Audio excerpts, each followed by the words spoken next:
రాజమహేంద్రవరం సారంగధర మెట్టపై వెంచేసి ఉన్న శ్రీ సారంగధరేశ్వరుని ఆలయంలో కార్తీక మాసం సందర్భంగా ప్రతిరోజు స్వామి అమ్మవార్లకు ప్రత్యేక పూజలు అభిషేకాలు ఘనంగా నిర్వహిస్తున్నారు. కార్తీక మాసం సందర్భంగా భక్తులు దాతల సహకారంతో ఆలయ కార్యనిర్వహణాధికారి ఎం నాగేశ్వరరావు పర్యవేక్షణలో ఆలయం వద్ద భారీ ఎత్తున అన్న సమారాధన నిర్వహించారు. రాజమహేంద్రవరం సిటీ ఎమ్మెల్యే ఆదిరెడ్డి శ్రీనివాస్ ముఖ్య అతిథిగా హాజరై సారంగధరేశ్వరుని సన్నిధిలో అన్న సమారాధన కార్యక్రమాన్ని ప్రారంభించారు. ఆయన మాట్లాడుతూ ప్రజలందరిపైన ఆ పరమశివుడి కరుణ కటాక్షాలు కృపా దయ ఉండాలని ఆకాంక్షించారు. కార్తీక మాసం సందర్భంగా ప్రతిరోజు ప్రత్యేక పూజలు హోమాలు అమ్మవారికి కుంకుమ పూజలను వైభవంగా నిర్వహిస్తున్నారు. బుధవారం జరిగిన అన్న సమారాధన కార్యక్రమానికి సుమారు 6,000 మంది భక్తులు తరలివచ్చారన్నారు. భారీ ఎత్తున భక్తులు తరలి రావడంతో ఆలయం వద్ద రద్దీ నెలకొంది. వచ్చిన భక్తులందరికీ ఈవో నాగేశ్వరరావు పర్యవేక్షణలో ఆహార పదార్థాలను వడ్డించారు.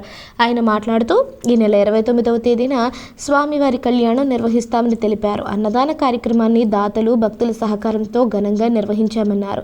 భక్తులు తరలి వచ్చి స్వామివారి ప్రసాదాన్ని స్వీకరించడం తమకు ఆనందంగా ఉందని తెలిపారు. కార్యక్రమంలో స్థానిక టీడీపీ నాయకులు అచ్చారు రమేష్ బాబు, బేసరి చిన్ని, కానేటి ప్రభు, కృపామణి, వెంకటరెడ్డి, మళ్ళ వెంకటరాజు, నగర ప్రముఖులు పరిచారిక స్వామి కె సూర్యసుందర స్వామి పాల్గొన్నారు.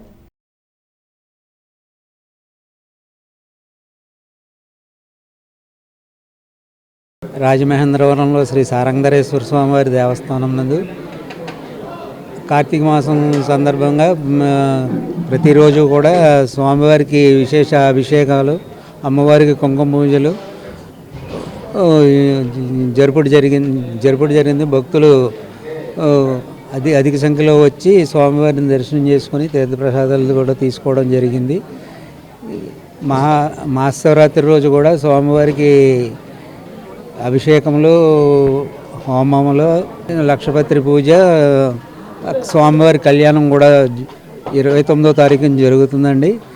ఈరోజు కార్తీక మాసం సందర్భంగా భక్తుల సహాయ సహకారాలతో 6,000 మందికి అన్నదానం చేయడం జరిగిందండి.